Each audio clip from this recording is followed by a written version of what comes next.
Now, is that something new? Did you ever do that before? No, I've never done that.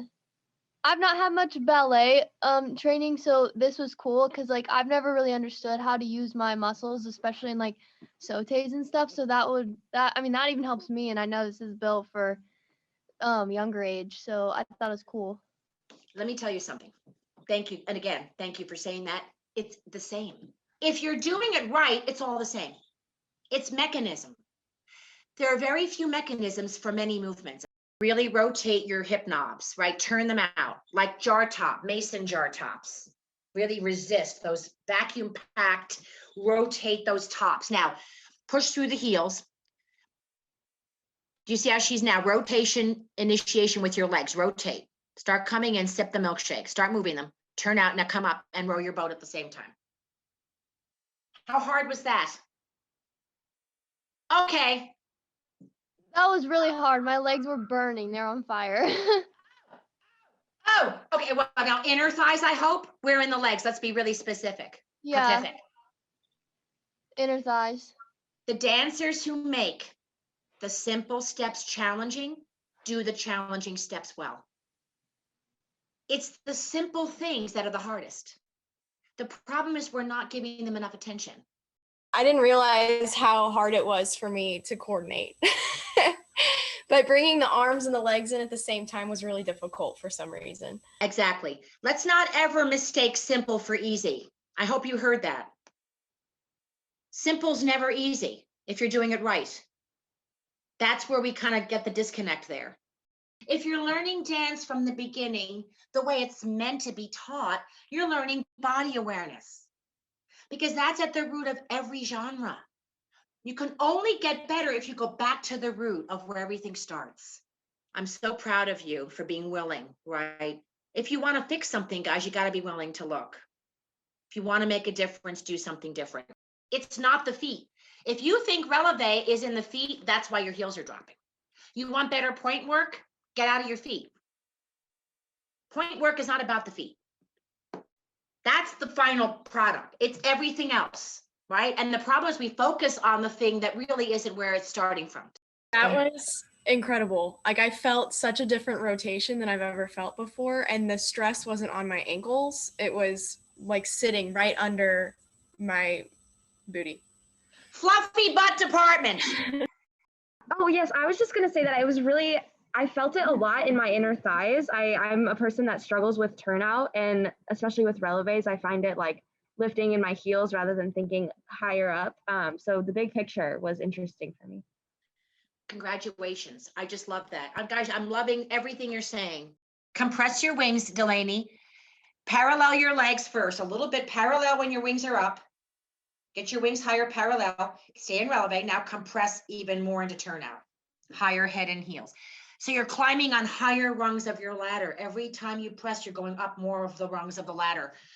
Do you see what she's doing there? And the heels never drop. They only strive to get higher than you already are. Because gravity's going to take you down, people. That is beautiful. Come on down. Let's give her a hand. Take the money. Take the money. Okay. Love this. I did feel the rising sensation because I was like pressing into the floor so hard, like the press down to go up. So I did feel like I was going higher in a sense, even though I physically really wasn't. But I did feel that sensation, so I wasn't ever going down, which sometimes when I start to get tired and fatigued from holding a releve for so long, I do drop my heels like not knowing. So that is a helpful like mindset to have when I'm holding releve. You gotta go to a different place if the place you're in isn't working. I love that you said, Delaney, that you struggle with keeping the heels up, but you can't think of keeping the heels up to keep the heels up. You gotta climb up higher out of it. I felt like I'd never been on a higher releve in my life before, and it felt really nice. I felt like I could actually stay there and hold my balance. What were you doing that got you there? I think thinking about my arms going with my legs really helped me, because a lot of times when I'm doing releves, I only think about what's going on with my lower half and not my upper half. And when actually thinking about both of them at the same time, it was like a boom kind of moment. Like realization that, wow, when they go together, things actually happen. So basically, Brenna, you activated your releve from your whole body. I really struggle with turning out like from my hip, like turning out my entire leg. And so I feel like with that, like instead of focusing on just like getting the perfect first position, I was actually focusing on just rotating my whole leg. And so that was kind of the first time I noticed that I like what muscles I was using to actually rotate my whole leg and actually notice that I was rotating my whole leg. Do you hear that? It's being aware of yourself and what you're doing, especially the things you've done forever. Fantastic. I felt like my weight was evenly distributed on my feet because like I have a problem, my ankles are really small. So I have a problem of like, I like kind of shift my weight on my toes a lot. And when I was thinking about the turnout coming from my hips and also like the oppositional energy from my back, I felt my weight was really steady on my toes. You hear this? Unbelievable comment, so helpful. And we're going to discuss one side dominance where we have one leg that's usually weaker, right? And we're going to discuss how to also help that. But if you have equal amounts of power in your upper back and you're utilizing that, you can help that weaker side tremendously stabilize, right? So you can draw from other areas to help you when you know you have certain weaknesses. That's why it's so important to know your body and to know the things that aren't serving you. I felt like when we did the releve to the coupe with the arm, it was way more balanced than just doing it with the turnout of the legs. Because at first, when we just did it with the legs, I couldn't find my balance like on my legs. But then when we added the shoulders and like the pressing down of the back, it really helped me to find my balance on my legs. Thank you. And by the way, we're talking bones a lot. We're going to get to that in the next section. How the bone first is very important, thinking bones first, because that's your structure. Not what muscles am I holding. That gets in the way of alignment. We're going to focus on bones in the next section. That's fantastic. So do you want to check in? Was anything I was doing helpful or not helpful? Or do you want to have a minute to tell me some feedback on what? Oh, yeah, it's fantastic. I just want to know if you think that it's going in the right direction. 100%. It's amazing. Okay. And I know it's so hard to like understand the vibe when we're all muted and completely silent, but we're having so much fun in here. So you just keep doing what you're doing. Well, what a blessing, right? Yeah. And the fact that the light bulbs are going off is all that matters to me, because that's the piece that they need. If anybody struggles with something that's not working or gripping muscles somewhere, you have to rewire them to someplace else. You can't say just stop. You have to give them an alternative. This is how you learn to articulate your tendus. By slowing the arms down, you have to slow the articulation of your feet down. Yes. Go ahead. I can talk if you want me to. But yeah, I was focusing on remembering all the things we talked about today, like really using our turnout from our hips, keeping the heels on the floor, and to not use the other muscles from the other direction. You're now minimizing the amount of things you're holding to maximize the movement. Especially with the shoulder rotation coming forward, like at the end, I was still rotating forward like this instead of spiraling and keeping that shelf the whole way, if that makes sense. Makes perfect sense. So understand that once you start uncovering information, it's sort of like a waterfall. The more you open up the floodgates, the more that too. So that's a good thing. That means things are opening, loosening, shaking up.